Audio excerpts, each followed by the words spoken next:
Darkness fades when you are near. Your light breaks through our deepest fear. You make the broken heart rejoice. In you we find our voice. We lift you high above the skies. With every breath our praises rise. Your love, it never fades away. We worship you both night and day.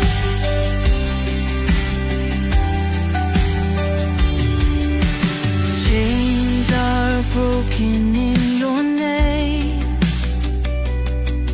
In you we are never the same. Your power flows like mighty streams, fulfilling all our dreams. We lift you high above the skies. With every breath our praises rise. Your love, it never fades away. We worship you both night and day.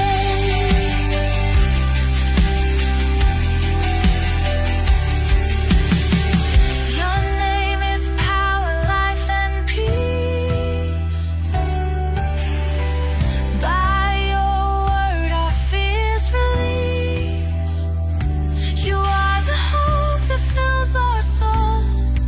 In you we find our goal. We lift you high above the skies. With every breath our praises rise. Your love, it never fades away. We worship you both night and day.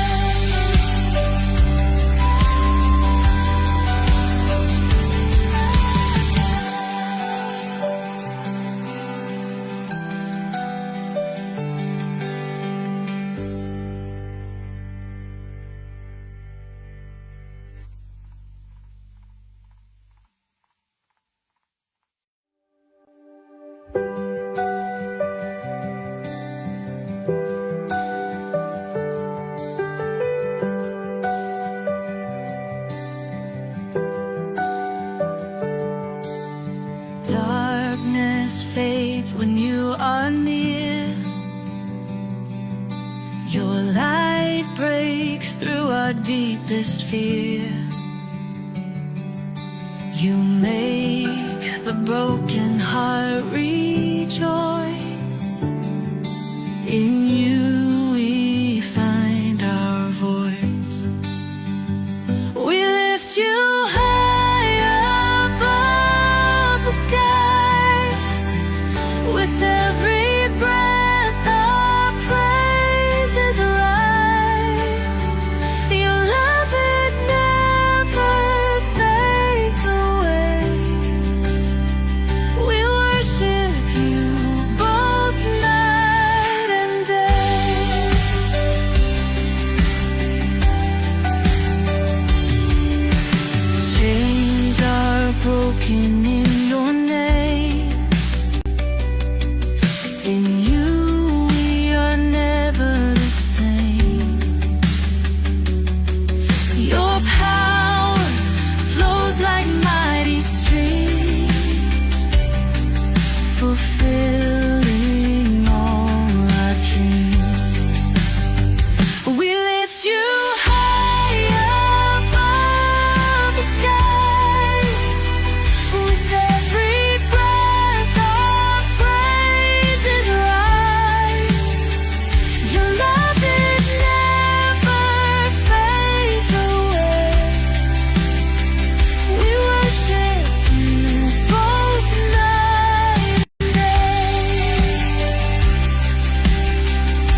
when you are near.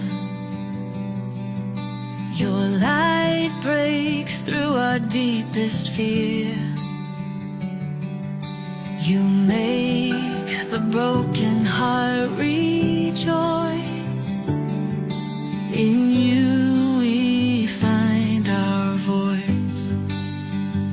We lift you high above the skies. With every breath our praises rise. Your love, it never fades away. We worship you both night and day.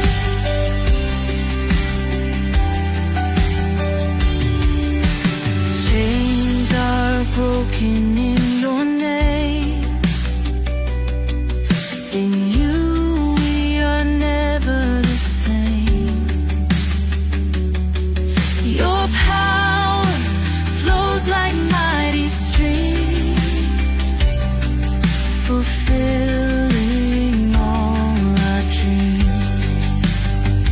We lift you high above the skies. With every breath our praises rise. Your love, it never fades away. We worship you both night and day.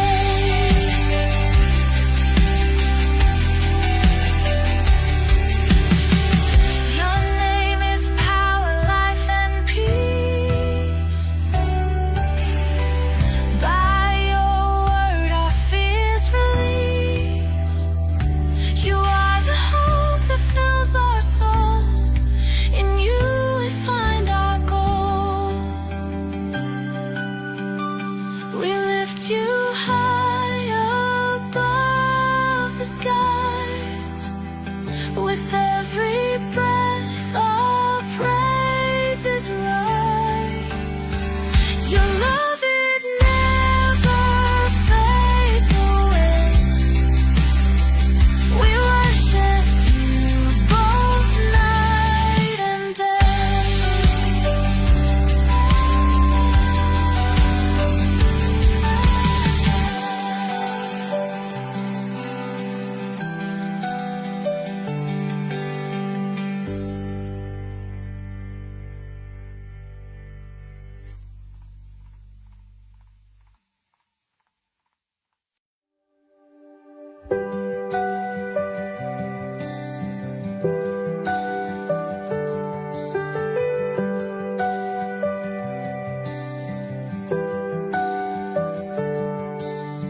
Darkness fades when you are near. Your light breaks through our deepest fear. You make the broken heart rejoice. In you we find our voice. We lift you high above the skies.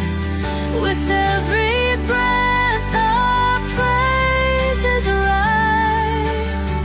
Your love, it never fades away. We worship you both night and day.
Darkness fades when you are near. Your light breaks through a... Hello, nandito tayo sa part 2 ng The Truth About Speaking in Tongue. Magandang gabi, malapit ng maging madaling araw, midnight dyan dito sa atin sa Pilipinas. Ako pa rin ang inyong lingkod, nagbibigay sa inyo ng wisdom how to understand the Bible at kung paano maintindihan, kung paano i-apply ang mga verses na para sa atin. Kung paano intindihin ang buong Bible ay basahin at ilalagay natin ang sarili natin kung saan natin i-apply ang mga nakasulat doon. So this time, binigyan natin ng konting linaw or last time, binigyan natin ng konting linaw kung ano ang speaking in tongue. Ang speaking in tongue ay simply explained as iba't ibang wika. Nandoon yan sa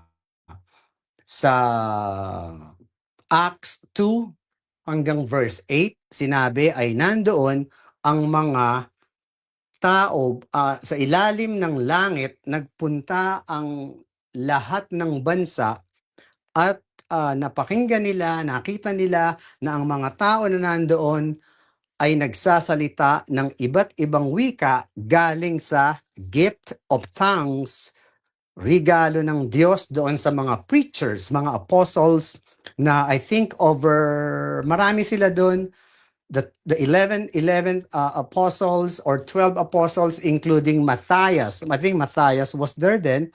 At nagkaisa sila na magtipon-tipon at yung araw ng Pentecoste na yon, ipinangako ng Diyos na magbibigay siya ng regalo or gift of tongues at ang purpose niyan ay mag-preach sa ibang mundo na dala-dala nila ang wika ng bawat bansa.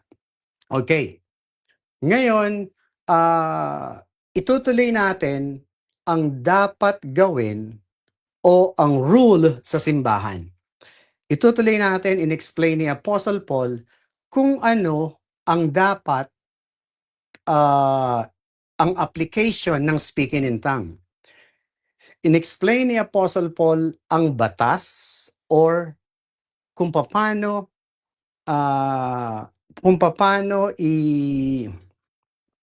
paano ba to? Kung paano ang proper use or ang pagsasaayos ng speaking in tongue.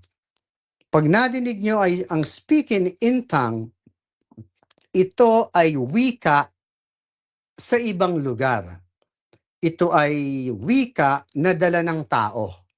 Isa pang example dito sa speaking in tongue ay ako. For example, ako. Ako ay I can speak in tongue with two language. Dalawang wika. Ano yung isang wika? Pilipino, Tagalog. Ano yung isang wika? Banyaga, English. So I can speak in tongue with two with two different language. So I can speak two languages, I can speak in tongue. Pwede kong isalita ang dalawang lingwahe. Yun ang meaning ng speaking in tongue, okay?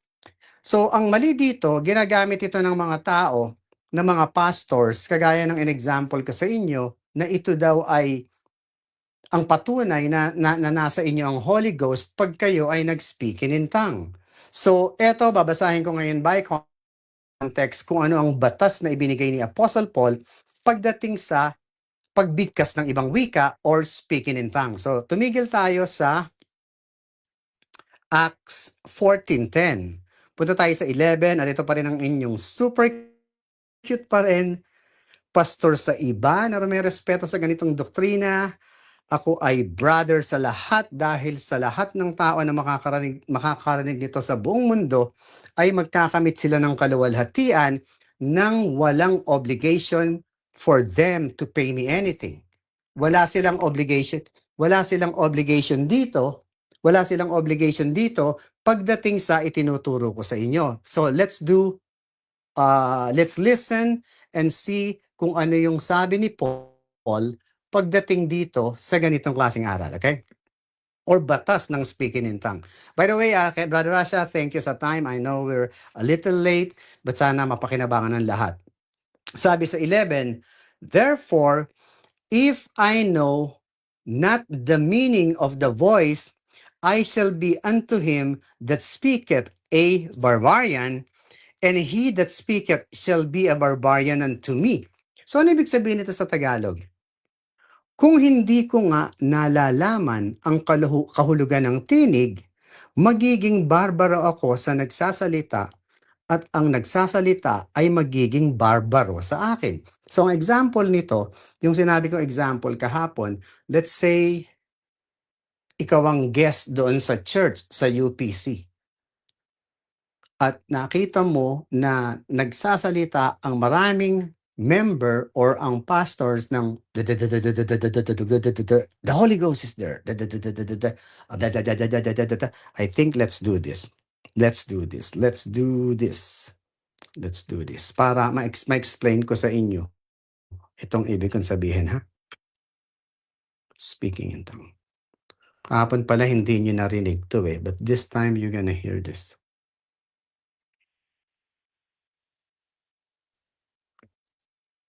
Open your mouth and say after me, Holy Spirit, thank you for the gift of speaking in tongues. Kailangan ha, mga kapatid, para makita nyo to. Now, give me utterance.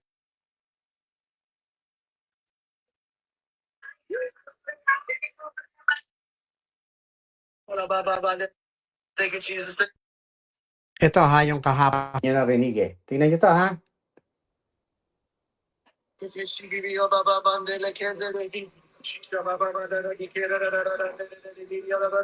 Sure, there you go. You got it. Oh, oh, fire's on you. Oh, thank you, Jesus. Thank you, Jesus. Sure,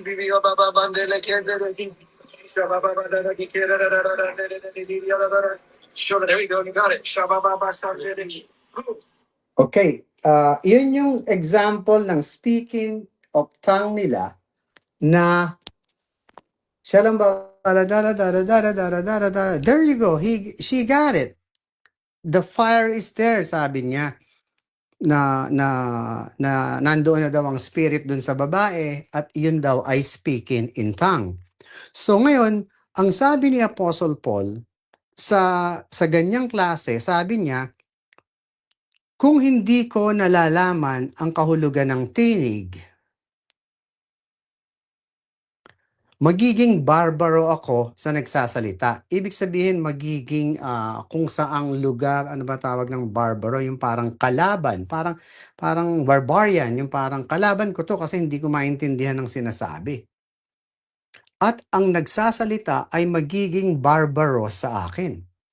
Kasi hindi kami nagkakaintindihan, walang nag-e-explain. Yun ang sabi ni Apostle Paul sa speaking in tongue na ginagawa sa church. Walang nagkakaintindihan. Sa 12. Even so ye, for as much as you are zealous of spiritual gifts, seek that you may excel to the edifying of the church. Ibig sabihin nito, gayon din naman kayo na yamang kayo'y mapagsikap sa mga kaloob na ayon sa Espiritu, ay pagsikapan ninyong kayo'y magsisagana sa ikatitibay ng iglesia.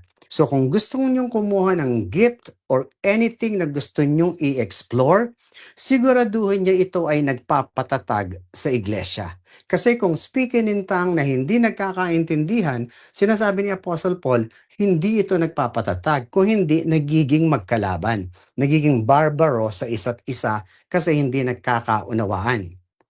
Sa 13, wherefore let him that speaketh in an unknown tongue pray that he may interpret. Sabi niya, kaya't ang nagsasalita ng wika ay manalangin na siya'y makapagpaliwanag.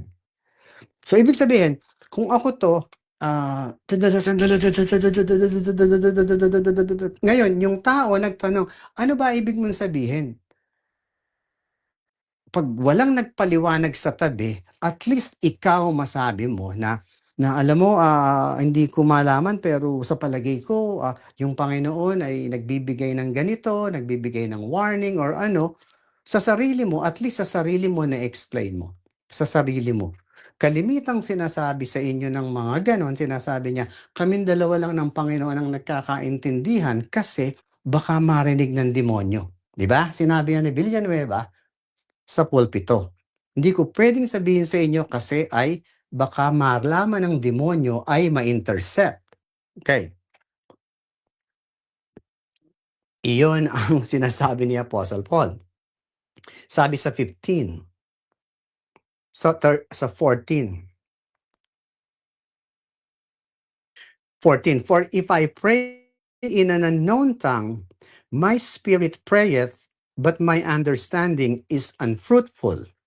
Sana makita niyo to.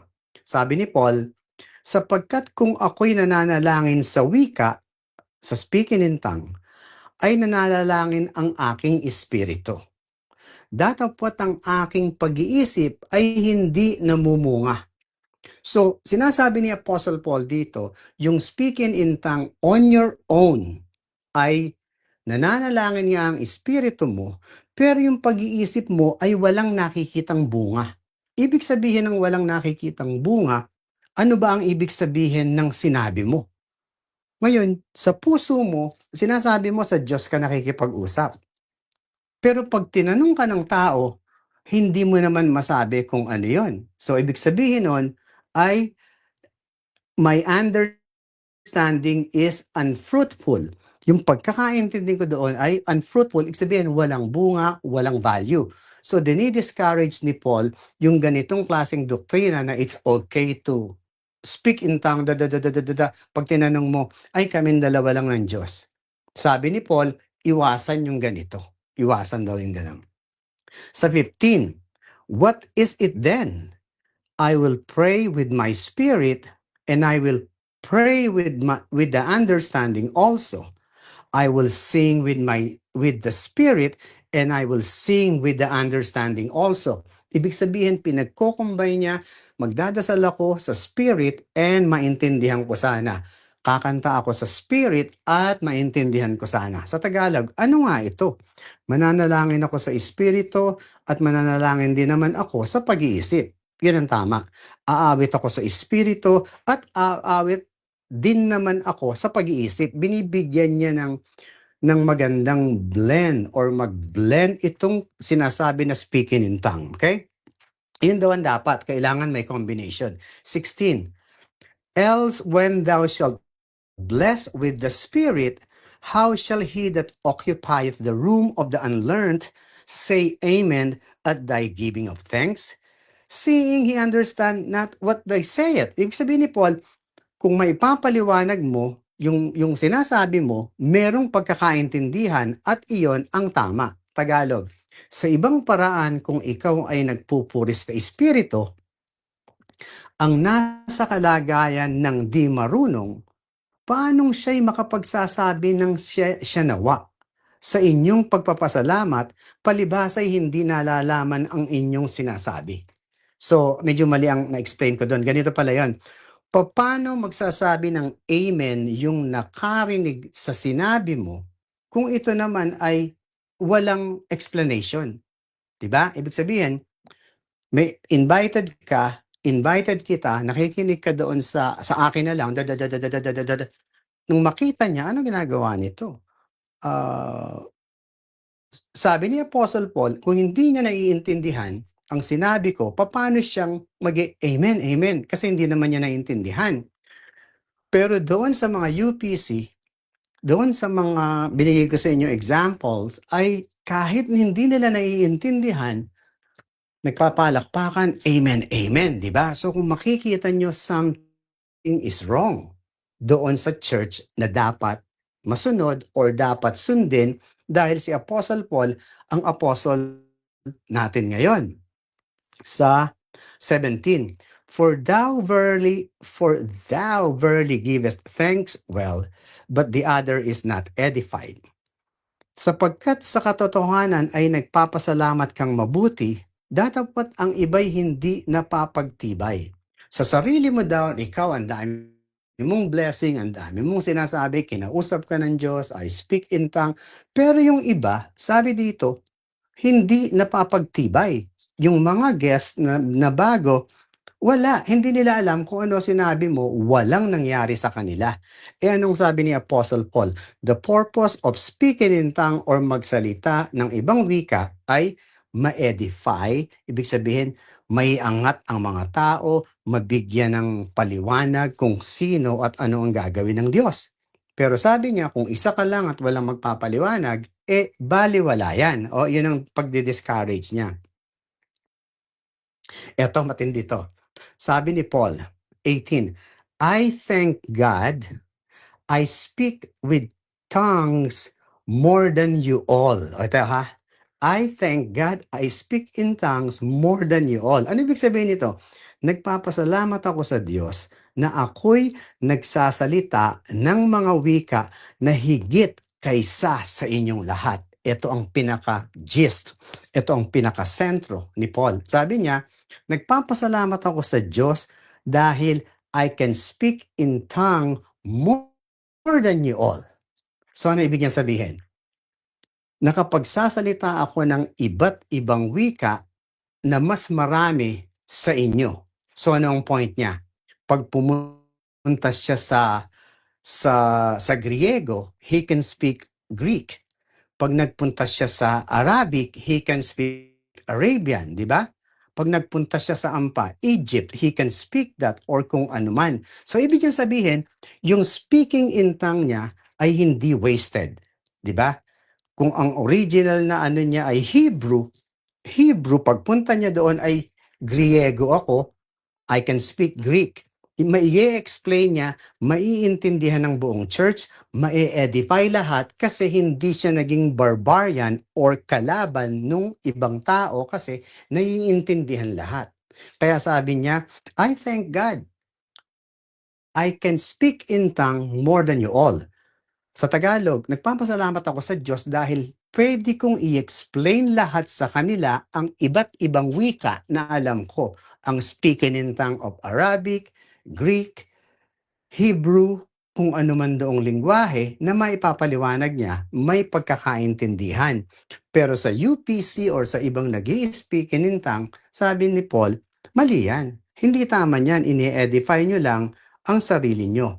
Pagdating ng 19, yet in the church, I had rather speak 5 words with my understanding that my voice I might teach other also than 10,000 words in an unknown tongue. Ito sabi ni Paul, ngunit sa iglesia, ibig ko pang magsalita ng 5 salita ng aking pag-iisip upang makapagturo ako naman sa iba. Kaysa magsalita ng 10,000 salita sa unknown tongue. Ibig sabihin ni Paul, magsasalita na lang ako ng 5 wika na naiintindihan nyo, na ituturo ko sa inyo, kesa magsalita ako ng 10,000 unknown tongue na hindi naiintindihan. So, for God so loved the world who gave a begotten Son. So, naiintindihan nyo yan. Ito namang 10,000 sinasabi nila sa yun yung sinasabi ni Paul na mas gusto ko pa yung naiintindihan kesa sa hindi. So, yun ang point, ha? Okay. Saan na tayo? Sabi niya, brethren, kinakausap niya yung mga tao, be not children in understanding, howbeit in malice or malice be ye children, but in understanding be men. Magpakalalaki kayo or grown up. Mga kapatid, huwag kayong mga pakabata sa pag-iisip. Gayon may sa kahalayan or mga mangagpakasanggol kayo, datapwat sa pag-iisip kayo'y mangagpakatao. Okay, sabi niya, mga kapatid, huwag kayong mangagpakabata sa pag-iisip. Sabihin, be smart. Speaking in tongue, be smart. Ano yan? Ano yung ginagawa nyo? Gayon may sa kahalayan ay mangagpakasanggol kayo. Ibig sabihin sa mga malisya, sa mga pangit na gawa, maging baby kayo dyan. Huwag nyo dyan pairalin yung mga inaasal nyo. Kasi sa Korinto, puro masasamang tao dyan, ha? Mga ang daming marurumi. Datapwat sa pag-iisip, kayo'y mangagpakatao. Sa pag-iisip nyo, parang be wise, be smart, ito yung tama. Okay? Sa 21, in the law, gaano ba ito kahaba? Medyo late na, mabukasan din natin ang oras. 18. 8:20, brethren. 21, in the law it is written, with men of other tongues and other lips will I speak unto this people, explain it, and yet for all that will they not hear me, saith the Lord. Sa kautusan ay nasusulat sa pamamagitan ng mga taong may iba't ibang wika at sa pamamagitan ng mga labi ng mga taga-ibang lupa ay magsasalita ako sa bayang ito. At gayon may hindi ako pakikinggan nila, ang sabi ng Panginoon. Nako, napakatindi nito. Sabi ni Apostle Paul, sinabi daw ng Diyos na siya ay magsasalita sa iba't ibang wika na maiintindihan nila or sa pamamagitan ng labi at mga taga-ibang lupa ay magsasalita ako, sabi ng Diyos, sa bayang ito. At gayon may hindi ako pakikinggan nila, ang sabi ng Panginoon. Ibig sabihin nito, they are blinded sa katotohanan. In the law, nakasulat daw, it is written in the law na kahit anong sabihin ng Panginoon ay hindi sila makikinig. So tayo na nandito, nadinig na natin yung sinasabi ni Paul na ito ang tamang pakinggan sa speaking in tongue, magkaroon na tayo ng clarity, magkaroon na tayo ng understanding, isipin na natin na sana hindi ko gagayahin yung mga hindi sumunod, pero ngayon pakikinggan ko na to, yung sinasabi ni Paul. Pero ito pa rin yung opposite. Mas marami yung nakikinig doon sa turo or aral sa outside kay Paul, kaya sinasabi nila, hindi sa dugo ang kaligtasan, kung hindi mag-speaking in tongue ka daw, para mapunta sa iyo ang Holy Ghost. Sana man nila kinuha yan. Repent and be baptized that you may receive, they can forgive, they can do remission of sin, mapatawad ang kasalanan, at matanggap nyo ang gift ng Holy Ghost. Diba? So, baptism, speaking in tongue, doon daw nakukuha ang Holy Spirit. Pero pagdating kay Paul, iba, sa blood ni Jesus Christ. So sana makita yan, ha? Sa 12, wherefore, ibig sabihin nito, kaya nga, di ba? Kailangan naiintindihan nyo si Paul, eh. Ang sinasabi ni Paul, ganyan ang ginagawa ninyo, eh. Puro ganito, puro ganyan. Pero hindi ganyan. Kaya nga ganito ang sinasabi ko sa inyo. Dapat ganito. Puro ganun ang sinasabi niya. Wherefore, tongues are for a sign. Ako, ito pinakamaganda. Wherefore, tongues are for a sign, not to them that believe. Napakaganda nitong verse na to. Wherefore, tongues are for sign. Ano ibig sabihin ng sign na sinasabi ni Apostle Paul? Ang sign and wonders of the world ay hindi daw ito para sa atin ngayon. Okay? Ito ay hindi sa atin yung tongues, yung mga sign ng magical word, explaining things. Ito ay sa future event ito na after the tribulation, maraming sign and wonders na gagawin ng Panginoon na ito daw ay hindi sa panahon ngayon. Sabi dito, wherefore tongues are for a sign, not to them that believe. Hindi daw doon sa mga naniwala. Saan naniwala? Sa gospel ni Paul. But to them that believe not. ito ay hindi sa mga naniwala. So kung naniwala ka sa blood ni Jesus Christ, hindi para sa iyo ito yung sign na to. Ito ay para doon sa mga hindi naniwala. Pero ang hindi naniwala sa Panginoon ay condemned, walang eternal life. But prophesying serveth not for them that believe not, but for them which believe. Sa Tagalog nito, kaya nga ang mga wika ay pinakatanda, sign, hindi sa mga nagsisisampalataya. Hindi daw ito sa mga nagsisisampalataya. So yung UPC ginagamit ang sign. Speaking in tongue is a sign and wonders or gifts ng Panginoon na ito ay dapat ay ayusin or gamitin ng maayos sa pagpipreach. Pero kung iba-ibang sign ang gagawin nila na hindi according dito, it's not for them that believed. Tayo yon. Kundi sa mga hindi nagsisisampalataya, ngunit ang panghuhula ay hindi sa mga hindi nagsisisampalataya, kundi sa mga nagsisisampalataya. Okay? So, bilisan ng konti. If therefore the whole church the whole church become together into one place, and all speak with tongues, and there come in those that are unlearned or unbelievers, will they not say that you are mad? So sa buong church daw, kung lahat ay magi-speaking in tongue, tapos yung unlearned, yung hindi nakakaintindi, or unbelievers na guest ninyo, will they not say that you are mad? Parang sabihin, galit ba tong mga to? Diba? So sa Tagalog, kung ang buong iglesia ngay magkatipon sa isang dako at lahat ay magsasalita ng mga wika or yung sinasabi lang dadadadada at magsipasok ang mga hindi marurunong o hindi mga nagsisisampalataya, hindi ba nila sasabihin kayo yung mga ulol? Ito nakalagay, mga ulol or mga mad. Ewan ko ba't ulol lang nilagay. But if all prophesy, and there come in one that believeth not, or one unlearned, he is convinced of all, he is judge of all. Dadapat kung ang lahat ay nagsisipanghula at may pumasok na isang hindi sumasampalataya o hindi marunong mahihikayat siya ng lahat, masisiyasat siya ng lahat.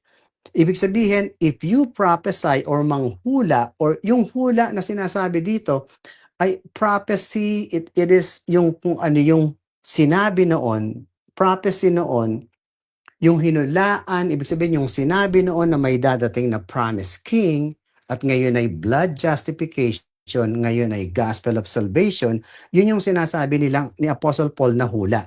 Yung hula noon, eto na sa atin ang kaligtasan. Yun ang i-prophesy mo para meron tayong konting idea sa panghuhula. Hindi yun ang hula ka lang na may babaksak dyan na ulan, may babaksak, hindi ganun ha. Yung sinasabi ni Paul is about the gospel. 25. And thus are the secrets of his heart made manifest, and so falling down on his face, he will worship God and report that God is in you of a truth. You of a truth. Ibig sabihin, nandito yung Panginoon. Dito sa church na to ang Panginoon kasi sinasabi nila, naiintindihan namin yung the truth about God. Sa 26, how is it then, brethren, when you come together, every one of you had a had a doctrine, had a tongue, had a revelation, had an interpretation. Let all things be done unto edifying. So kung ano yung sinasabi dito na mga salita sa Bible, kailangan daw ay may interpretation para maging makalift up sa tao. 27, if any man speak in an unknown tongue, ito na yung rule ha. If any man speak in an unknown tongue, kung daw ang isang tao ay magsasalita ng hindi kilalang wika, let it be by two. Kailangan daw dalawa or the most three. Pinakamarami ay tatlo. And that by a course sunod-sunod by a course, pagkatapos ng isa, yung isa naman, and let one interpret. Yung isa daw doon ay ipapaliwanag kung ano yung sinabi. Maximum 3, sabi ni Apostle Paul. Pero ito ay opposite sa UPC or sa lahat. Lahat sila ay tapos bubuhusan the power of the Holy Spirit. Boom! Tapos higaan yung mga taong gano'n. And then mga nangingisay. Di ba? Hindi ganyan ang Holy Spirit of God. Pag nasa iyo ang Holy Spirit of God, you become smarter, you become focused, and then you become alert. Hindi yun nanginginig. Tapos, ang dami mong wisdom na sasabihin, pero sa kanila, opposite na sinasabi ni Apostle Paul. Opposite na opposite. 28. But if there be no interpreter, kung wala daw mag-i-interpret, let him keep silence in the church.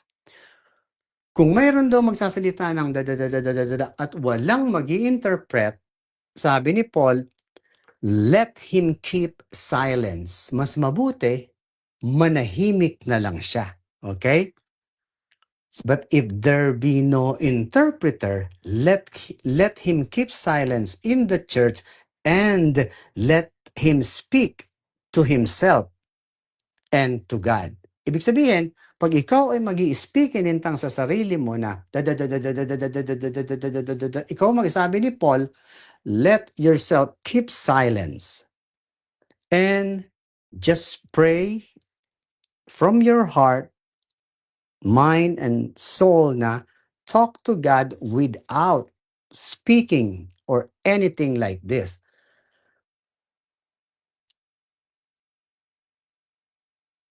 So, yun ang sinasabi ni Apostle Paul sa nag-i-speak inintang na mag-isa.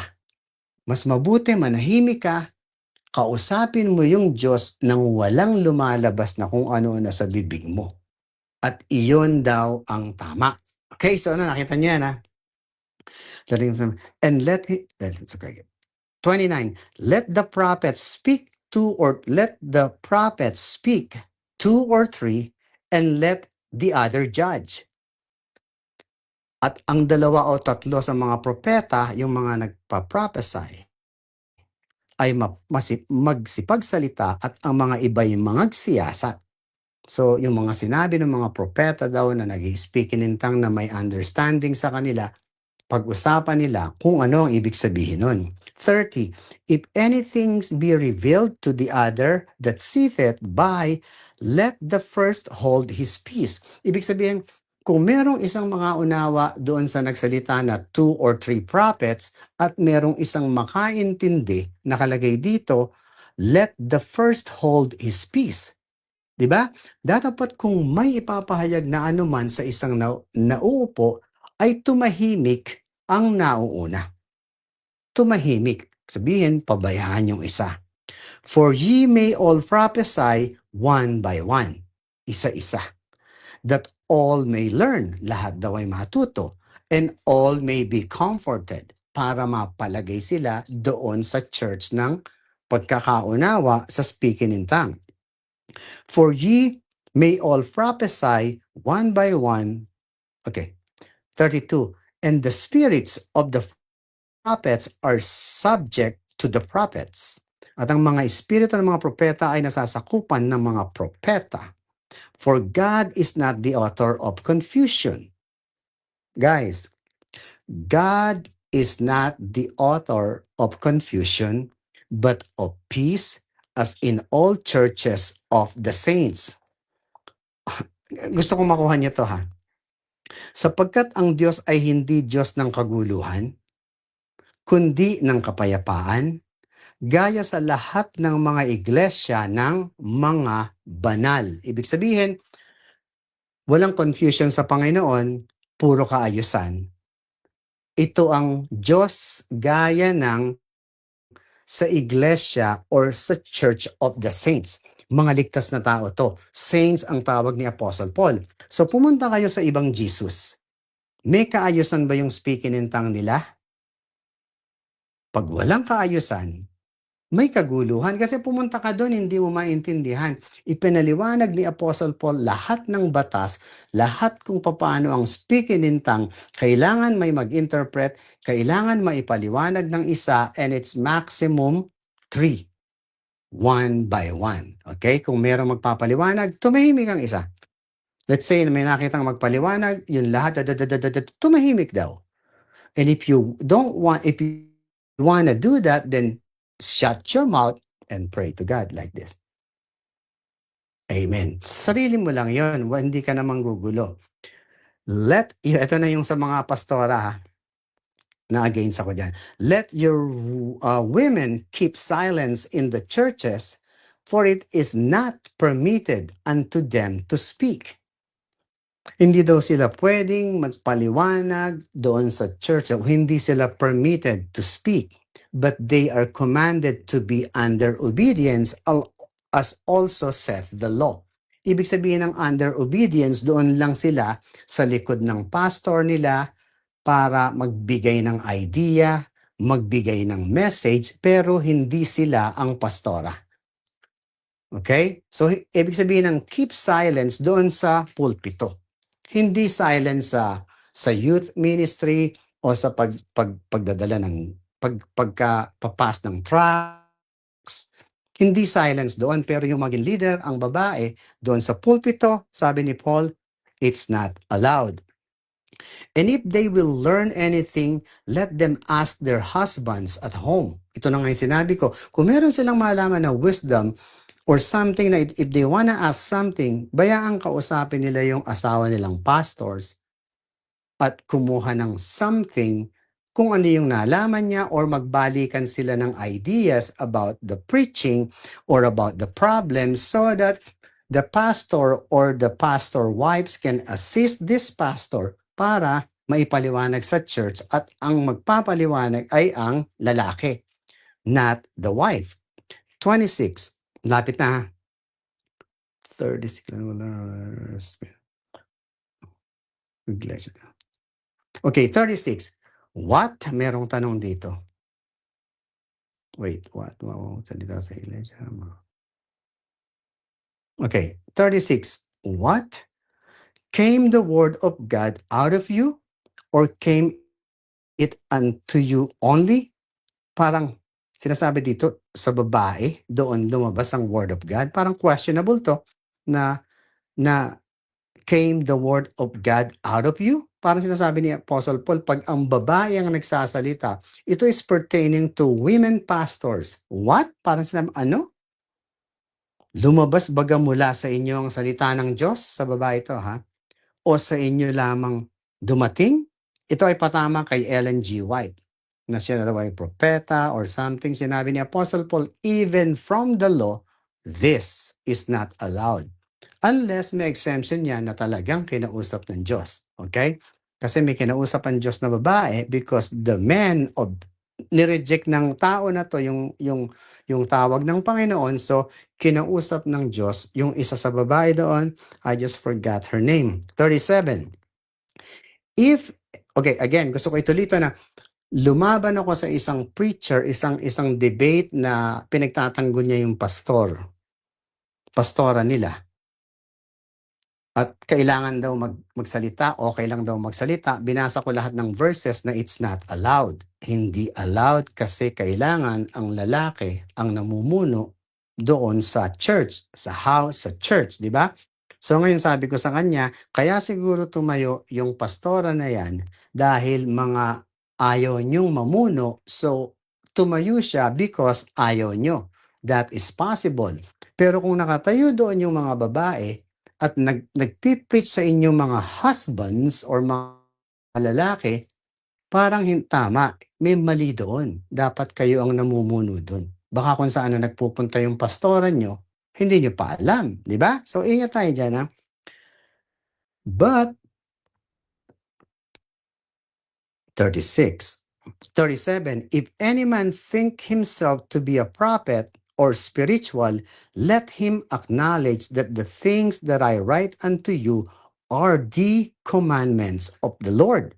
Kung iniisip nino man na siya'y propeta o ayon sa Espiritu, ay kilalanin niya ang mga bagay na sa inyo'y isinusulat ko na pawang utos ng Panginoon. So kung merong nakakaramdam ng ganitong klaseng tinatawag na parang sa pansin mo ikaw ay magdadala ng message na nasa iyo ang or spiritual or something na spiritual, ito ang sabi ni Apostle Paul, itong mga bagay na sa inyong isinusulat ko na pawang utos ng Panginoon. So, kagaya ko, nakaramdam ako na meron akong obligation to myself na mag-preach sa inyo. Ano ang pinipreach ko?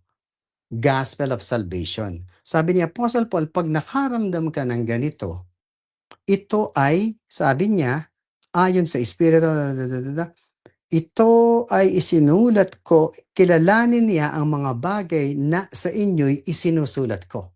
Kung naisip mo ikaw ay propeta, magbibigay ng message or spiritual, sabi ni Apostle Paul ay kilalanin niya ang mga bagay sa inyo'y isinusulat ko.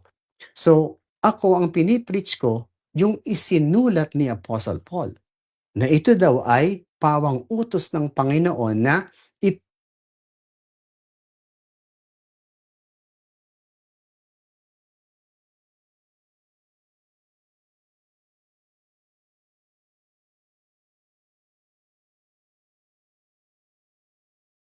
baptize. Kasi si Peter sumunod kay Paul.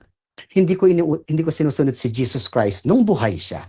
Sinunod ko si Jesus Christ after the resurrection dahil siya, tinawag niya si Apostle Paul. So everything that Jesus said, sinabi kay Apostle Paul na iyon ang pinipreach ko sa inyo ayon sa sinabi ni Paul. 38. But if any man be ignorant, let him be ignorant.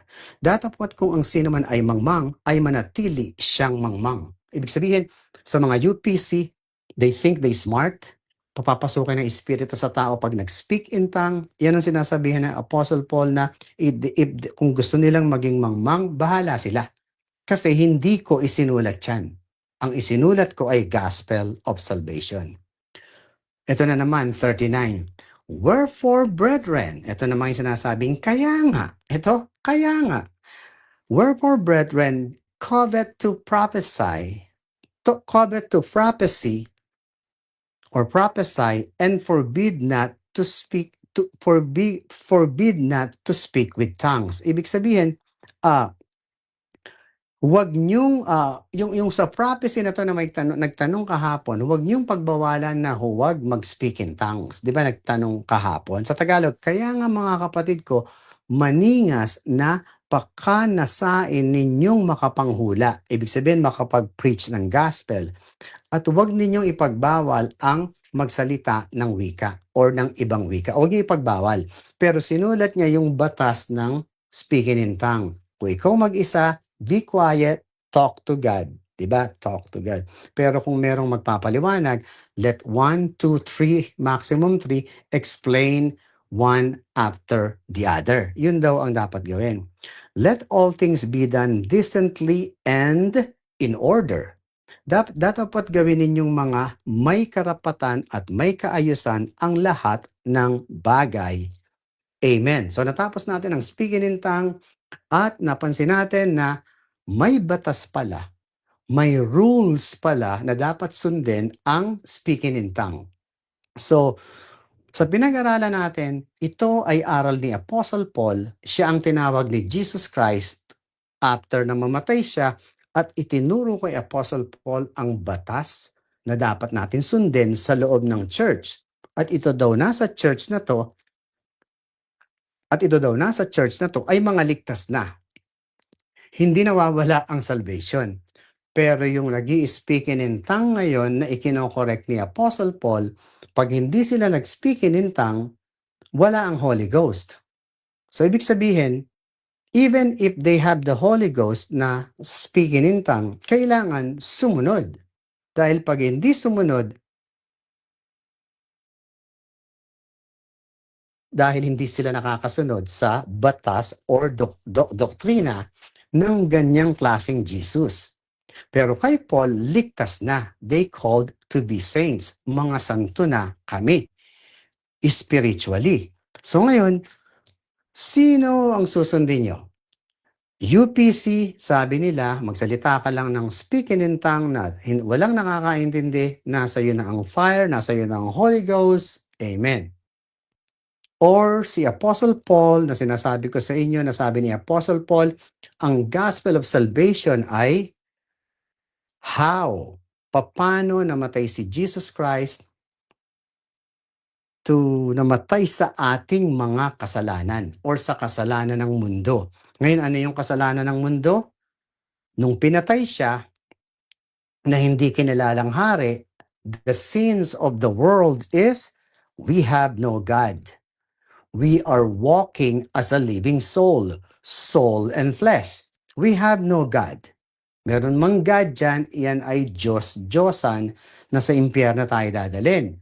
So si Jesus Christ na umakyat, tinawag si Apostle Paul, kaya sabi ni Apostle Paul sa Romans 1:16, in the day when God judged the secrets of man according to my gospel.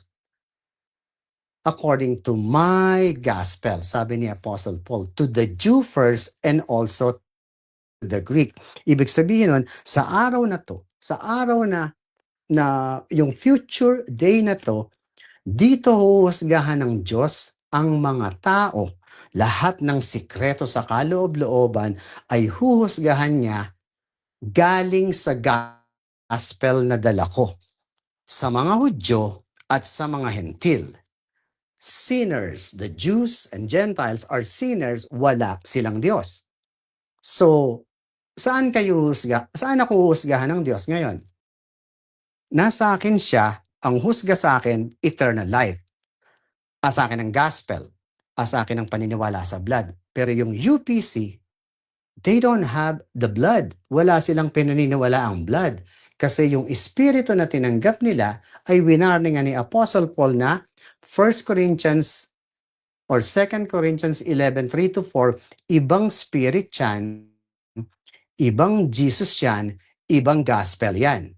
So sana nakikita niyo to, ang different Jesus, different gospel, different spirit, and then different, ano tawag dito? Antichrist versus Christ or Jesus Christ. So pag nakuha niyo tong sinasabi ko sa inyo, through the wisdom of the gospel, through the wisdom of understanding the Bible, magkakaroon kayo ng pangunawa na, oo nga no, pumunta nga ako sa UPC. Intindihin nyo nga si Eddie Villanueva kung ano yung ibig sabihin niyan. Ano kaya sinabi niya? Pag walang sa mga ganong klaseng teaching. So, Brother Russia, kung meron man tayong question pa dyan, let's answer it. Bro. Brother Russia, may God bless us all. Sana nakita nyo yung message of the wisdom na ibinigay ko sa inyo. Ito ay galing sa pag-aaral ko at ito ay walang pera-pera na involved. Okay, so Bro Russia, let's do some questions. Brother Rush. Tingnan natin to.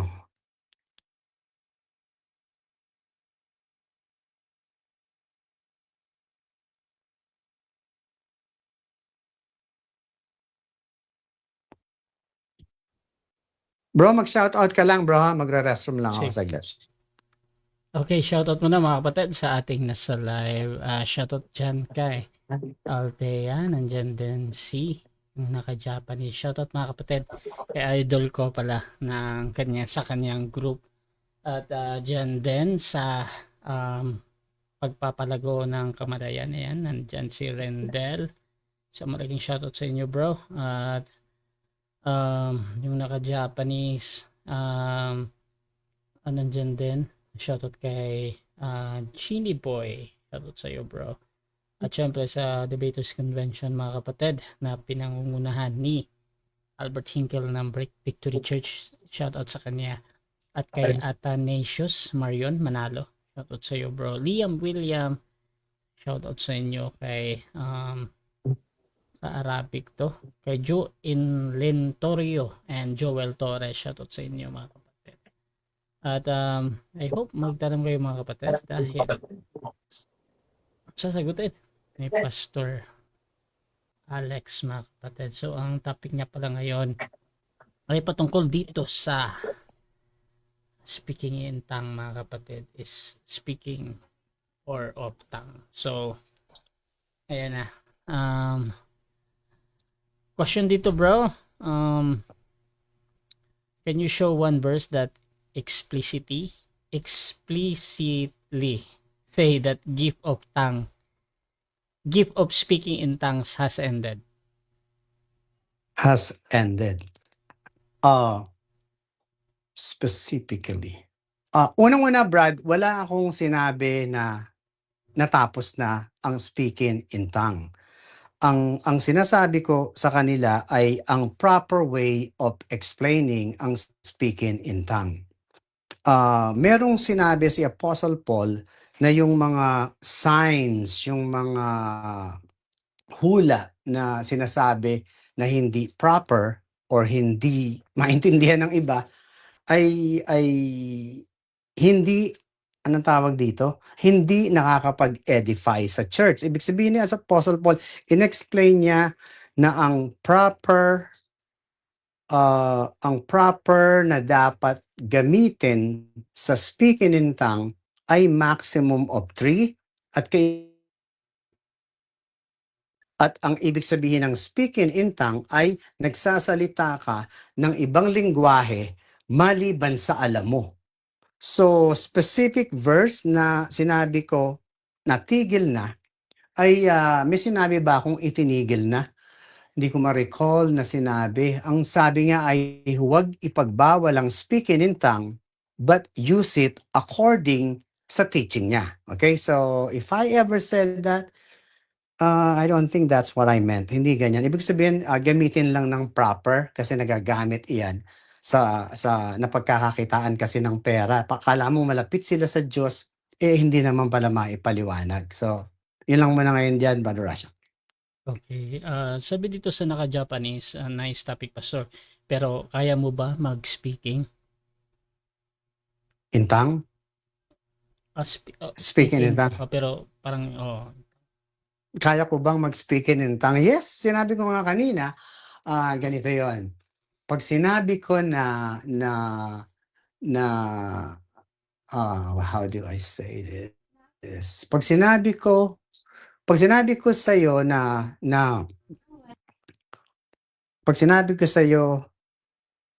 in whom you also trusted after that you heard the word of truth, the gospel of your salvation, in whom also after that ye believed,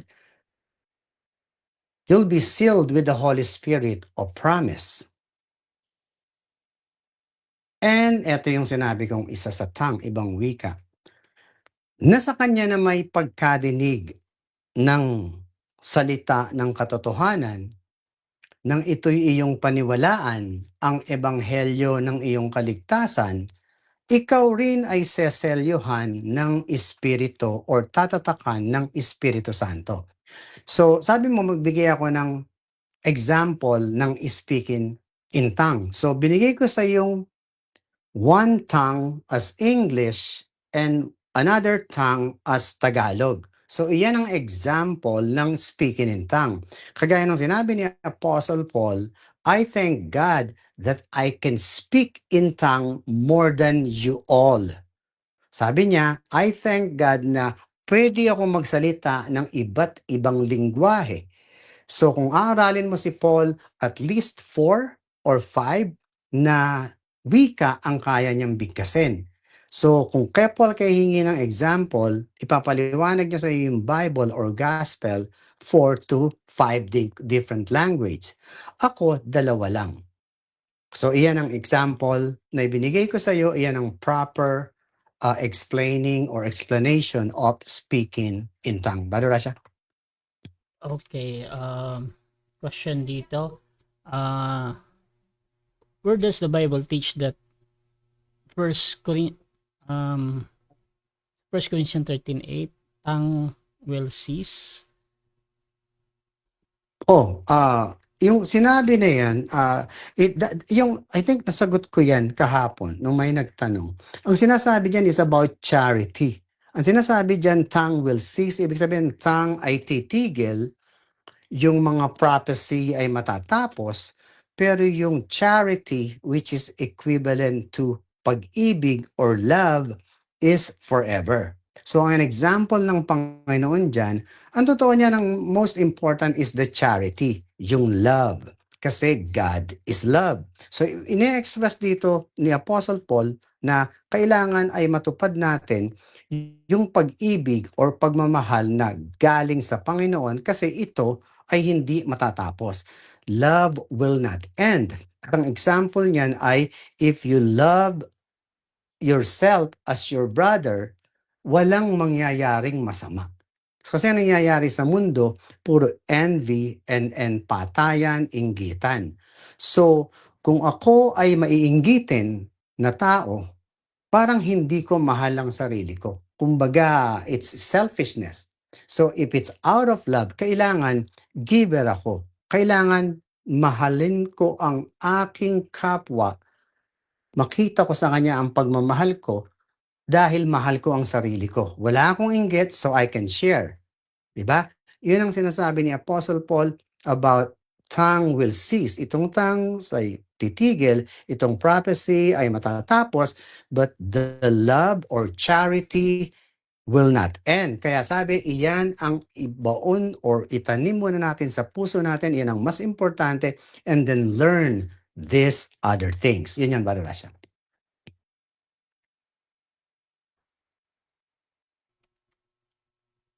Question dito, sa Acts describes speaking in tongues several times. So, what verse say those accounts are no longer applicable today? Okay, again, hindi ko sinabi na ito ay hindi na applicable today as really not applicable.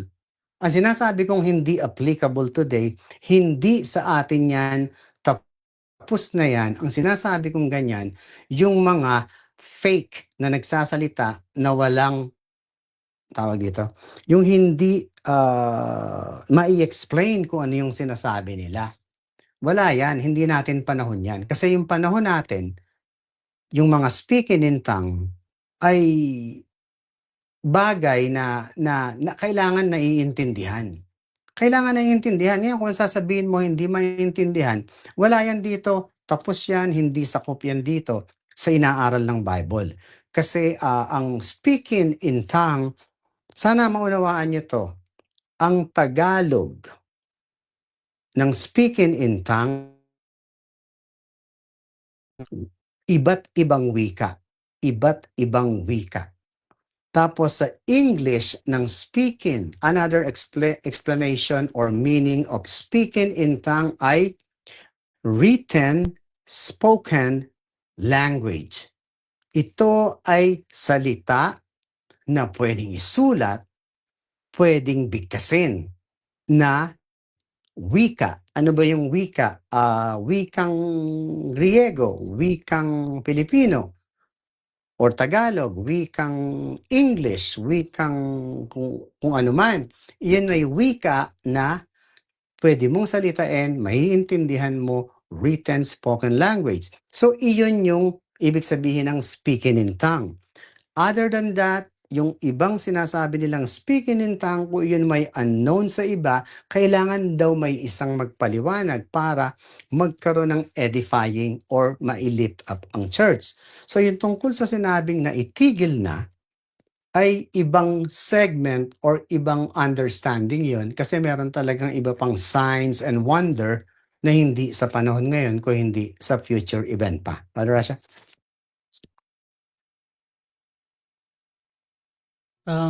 Siguro ako yung magtatanong, bro. Question ko, Okay. yung mga yung mga hindi naiintindihan, probably hindi siya real known language. Meron bang totoong ganun na sinasabi nila na salita daw ng ang heaven or ang hell. Kasi meron akong kaibigan dito, siya isang born again, napakaliit ng community nila, yung circle lang between families and friends. At meron siyang pinakita. Tapos nagsispeak in tongue yung lalaki, yung parang pastor nila. At yung asawa naman niya yung nagta-translate. At minsan yung asawa naman yung naggaganon. Pero sa sa analysis ko, meron siyang inuulit na salita like parang she. Pero sa ibang salita she pa din pero iba na yung meaning ba? So, Mhm. sa'yo ba, meron bang gano'n na totoo na parang unknown tongues nga tawag nila or Unknown ka. parang words of the angel, parang gano'n at meron din silang batayan dyan sa Bible something. So, meron bang gano'n na totoo? Siguro ang pwede kong sabihin diyan ay dalawang sagot na kung i-explain niya sa buong congregation yung ibig sabihin nung sinasabi nung nag-i-speak in tongue, maggo-go against ako diyan. Hindi ko tatanggapin. Ang ibig kong sabihin, kasi yung sinasabi niya, kailangan nabansa yung salita na yun. Kasi ang meaning ng speaking in tongue ay salita ng ibang lengguwahe. So kung ang sinabi niya ay kung itong tao na to na Jew, na Hudyo ay nagsalita ng Chinese na ibang-iba sa lahat, at least alam mo iyon ay language, wika ng China or Vietnamese, Cambodian, ang tao na hindi mo akalain magsalita ng gano'n. Ano yun, ano yun? Pero pag ni-research mo or nakita mo, yun pala sabi niya, Cambodian language pala yun. Diba? So, iyon pwede kong paniwalaan. Pwede kong paniwalaan kasi written, spoken language. Pero kung yung kung saan lang nanggaling, tandaan nyo may other spirit na naglilipa na and sabi ni Paul, do not deceived by that. Huwag kayong patalo. So yung isang sagot ko dyan, at ako ang halimbawa, nagsalita ako or nagpray ako sa Panginoon. Hindi speaking in tongues, hindi like, oh Lord, masyado na po akong malayo sa inyo, ang dami kong kasalanan. Lord, yung ganito, sugarol ako. So Lord, pupunta po ako sa youth ministry. Sana po yakapin niyo ako. Magparamdam po kayo dahil napakalayo, hindi ko maramdaman ang pagmamahal niyo. Please Lord. So yun yung in-explain ko kahapon, yung tinanong mo sa akin. Dahil experience to, kaya ako nasasabing ito ay maaaring posible kung ikaw lang mag-isa ang nakaramdam ng ipinagdasal mo. Hindi ko naiintindihan ang sinasabi nila, hindi ko alam kung anong lingwahe yun, wala akong maintindihan. Asar nga ako doon, dinidiscourage ko nga na hindi tama yan. Pero nung ipinaliwanag ng anak ko sa English with action, nakikita ko, sinasabi ng dalawa na to. Get up, sabi niya, ganun ang ganun. Biglang in-explain, Alan told me, get up, Jesus loves you. Get up, get up. So nung in-explain niya yon, hindi ko iyon isinigaw sa congregation kung hindi nagpasalamat ako sa Diyos na, Lord, thank you. Yun po pala yung ibig nilang sabihin. I remember I prayed. So na-edify ako. Na-edify ako. Ibig sabihin, na-lift yung spirit ko na thank you Lord, pinagdasal ko yun. So sa tingin ko, yun yung yakap niya sa akin, you may go on. So yung isang sagot ko, no, sa congregation, pero as individual, pwede mong i-apply sa'yo as ikaw lang na somewhat parang ang hirap paniwalaan, pero at least ikaw lang ang na-edify sa sarili mo, kayong dalawa lang ng Diyos ang nag-usap doon, na para sa akin, iyon ay merong konting katotohanan to believe na yung parang kayong dalawa lang. But as a whole, kagaya ng sinasabi mo, it's hard for me to believe na iyon ay sa Diyos. Kasi ang Diyos ay may kalaban, ang demonyo. So si Paul in-explain dito kung ano yung proper na pag pumunta ka sa church ng UPC, lahat-lahat nangingisay. Diba? nasa kanilang espiritu daw. Ganyan, ganyan. Espiritu ba yun? Kung titingnan yung mga zombie, di ba? Parang nangingisay. Ang espiritu ng Diyos, you have to be happy. Kailangan kung sad ka, you have to feel joy, being lit up, di ba? Ganun ang nangyari sa akin. Nung maintindihan ko yon, I remember nag-pray ako, I need love, I need yakap.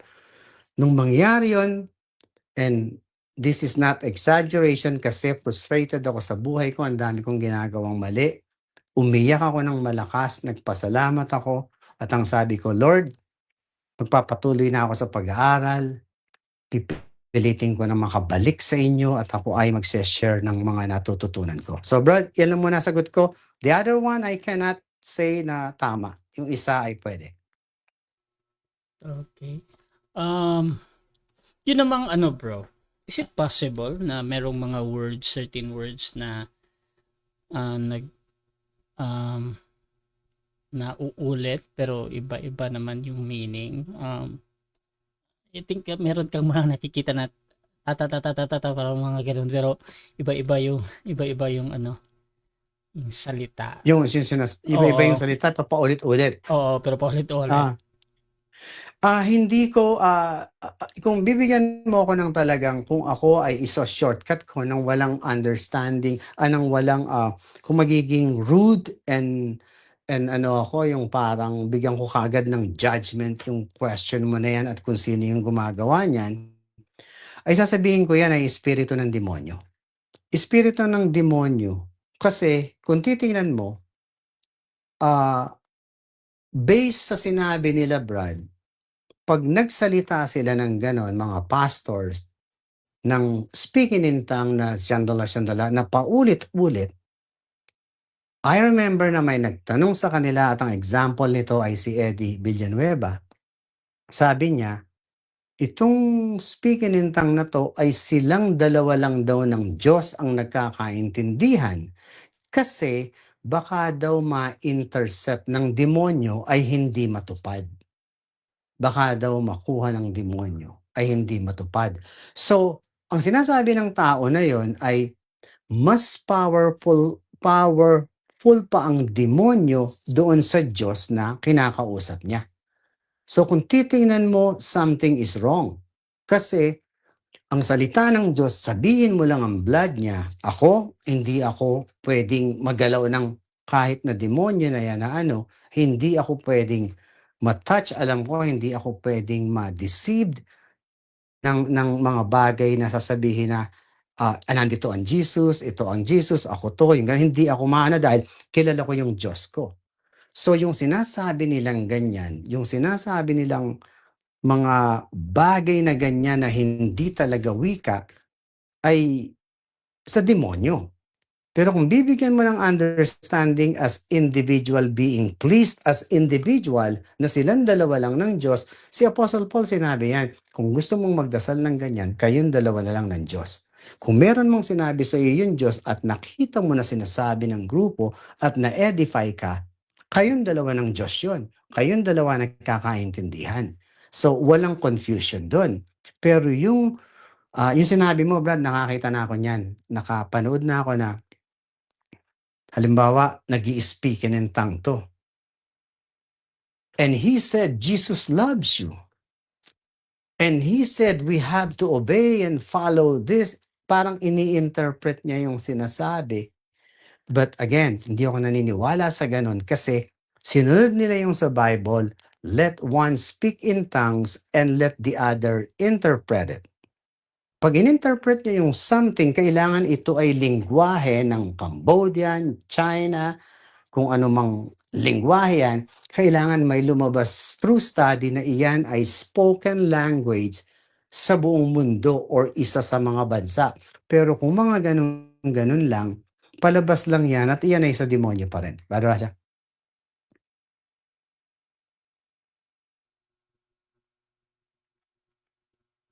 Okay, so shoutout mo na sa ating nasa live mga kapatid.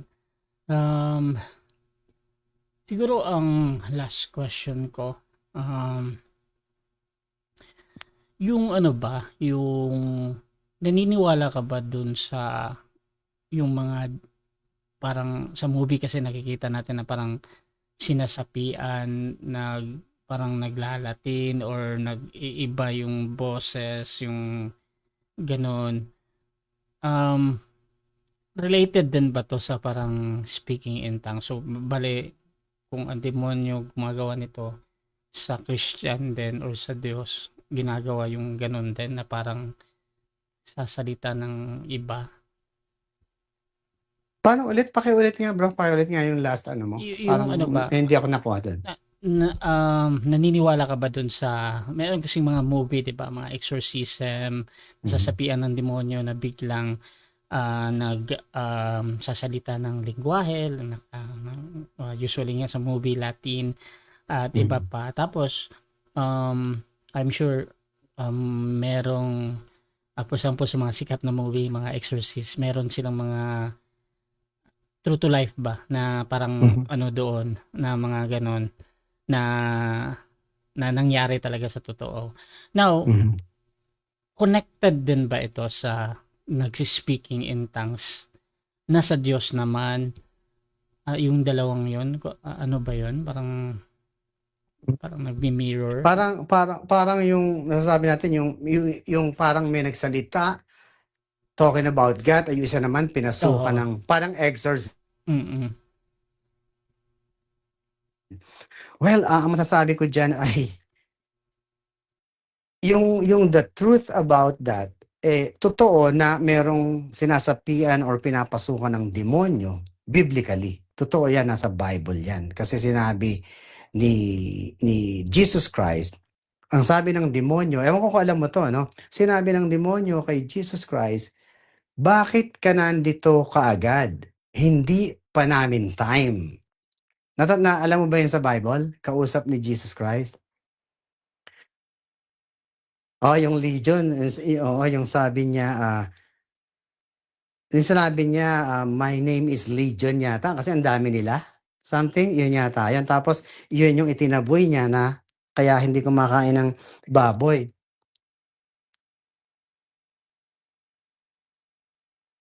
Oo, doon muna daw, parang ganon. Pero kung titingnan mo, ang sinapian ay ang tao, di ba? Kaya yung tao na ano na. So, dun sa question mo na yun, ang parang para sa akin, it is possible kasi biblically nangyayari yun. Pero yung talking about ang alam ko mainly sa demonyo, gumaganon yung mga ganong pangyayari. Kasi pagdating sa Panginoon, yung sa blood, yung sa kagaya ko, na alam ko I am justified, hindi ko ma-imagine kung paano ako bibigyan ng espiritu pa ng Diyos para magsalita about Him. Kasi yung ginagawa kong salita ngayon, para sa akin, ito na yung right way of explaining yung mga kaligtasan na kinakailangan ng mundo. So, if ever na merong iba na kagaya ko na magsasalita about God, number one talagang marinig ay yung blood ni Jesus Christ na ipapahayag yung gospel of salvation. Kasi sa mundo natin, Brad, ang pinaka-importante sa mundo na to ay magkaroon ka ng Diyos. Yung sinabi ni Jesus Christ na, for God so loved the world, di ba? That He gave His only begotten Son. Whosoever believeth will not perish but have everlasting life. Yung message niya na yon ay para sa lahat ng tao na makasalanan na kunin mo muna yung salvation. So ngayon, nandito tayo sa panahon na kailangan makita mo yung salvation muna, magkaroon ka muna ng God. Ibig sabihin, sabi ko nga sa iyo, Brad, nung pinatay si Jesus Christ at nabuhay siyang muli, nung buhay pa siya, nandoon yung pwede siyang maging hari at labanan na niya lahat ng hari. Kung sino yung matira doon, pupunta sa langit. Pero nung pinatay siya, the moment na pinatay siya, hindi ng mundo as tao. Hindi na. Nagkaroon yun ng gap na walang Diyos lahat ng tao. pati ang Hudyo, walang Diyos. So nung siya ay nag-raise up, nung tinawag niya si Apostle Paul, nung nag-preach ang mga 12 apostles, iyon ang nag-preach siya sa mga tao na walang Diyos. Ang Diyos nila ay Diyos-Diyosan. So sa tanong mo na yan, kailangan ang importance sa atin ay makilala mo ang tunay na Diyos para mabigyan ka na walang hanggang buhay. Yung susunod doon ay baliwala na. Yung works, baliwala na yan sa kaligtasan. Anything is baliwala na. So, yung sa sinasabi mo na ganun, pag ako ay nasapian ng kung ano-ano man, kailangan ang sabihin ko pa rin ay salvation about the blood. Kasi pag nakuha ng tao yon at nakita nila yon, yun yung hindi na mawawala. Iyon yung dapat marinig kung anumang exorcism ang sasabihin ng sinaniban, maliban sa blood, iyon ay I believe na rejected sa akin, Brad. Rejected sa pagkakaalam ko sa Diyos. Bro, na lang tayo. Siguro, doon na lang. Okay, so again, maraming salamat at least nabigyan natin ng konting linaw ang context ng speaking or the truth about speaking in tongue. Ito ay again, iba't ibang lingwahe sa buong mundo ng panahon nila Peter. Sumanib ang Espiritu na pangako ng Diyos at ang purpose noon ay ma-preach nila sa iba't ibang lingwahe ang gospel of salvation galing sa blood. Sa ngayon naman, ang speaking in tongues ay ganun pa rin. Supposedly, kailangan ay kung ako ay magbigkas ng Chinese or ano bang lingwahe yon, Mandarin, kung ano man, na ako ay Pilipino at English, nagkaroon ako ng third speaking in tongue. Naging tatlo ang lingwahe ko na may nakaintindi. At kung mangyayari sa akin yan, then may purpose ang Panginoon para maintindihan nila yung gospel or salvation sa panahon ngayon. So sana naintindihan niyo yan. At thank you so much. Medyo late kami nagsimula. At sa upcoming natawag dito topic, ibibigay ko na lang right on the spot. At maraming salamat sa inyo sa mga nakinig. Brother Russia, again, ito pala ng inyong lingkod na lumalaban sa lahat. May God bless you all in Jesus' name. Okay, so dyan nagtatapos ang podcast ni Pastor Alexander, mga kapatid. Every 10 p.m. yan dito sa Russia TV, mga kapatid. And please, mga kapatid, follow me at sa aking YouTube channel din, Russia Debates. Dahil maraming podcast si Pastor Alexander doon, marami din siyang debate. So pwede niyong puntahan, magsuri pa sa kanyang pananampalataya, no? So you can follow also him, mga kapatid, dahil meron din siya mga content sa kanyang Facebook. So maraming salamat. This is Admin Russia ng Russia TV, and we're out. Bro, God